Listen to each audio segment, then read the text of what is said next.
It has to be some unwritten rule that upon discovering something new and dangerous, the first thing we do is poke it with screwdrivers in our longest running experiment to test our luck. And nuclear power was certainly no exception. Going from barely electricity to unleashing the power of the atom in the span of a few decades was bound to make a few omelets along the way. On August 21st, 1945, physicist Harry Delane was stacking graphite bricks around a core of fissionable material, trying to figure out how many and in what arrangement it would need to be to achieve criticality, when he heroically answered the age-old question, what happens if you get 51,000 chest x-rays over the span of 2 seconds? His hand slipped, sealing a 14-pound sphere of plutonium in a graphite shell, causing the mass to reflect neutrons back at itself. Going critical, it released 510 rem of radiation, accompanied by a blue flash of light.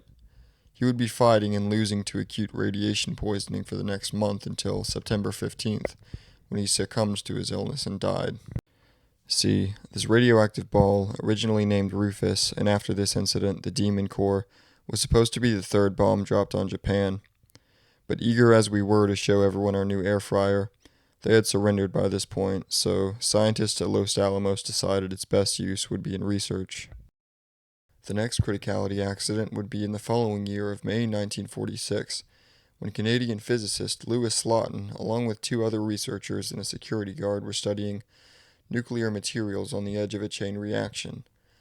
This time, instead of using graphite bricks to construct the neutron reflection chamber, they had 2 beryllium semispheres, making the gap between them smaller and wider manually with spacers and a flathead screwdriver.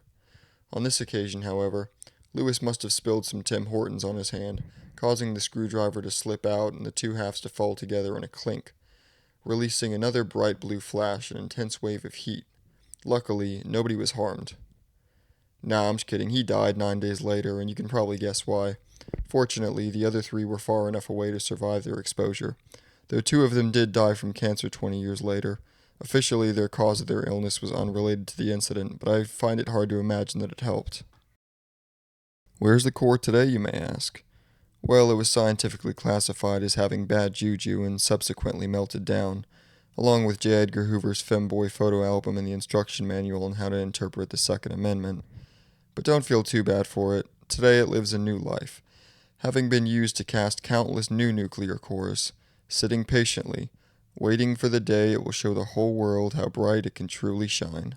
Thanks for watching.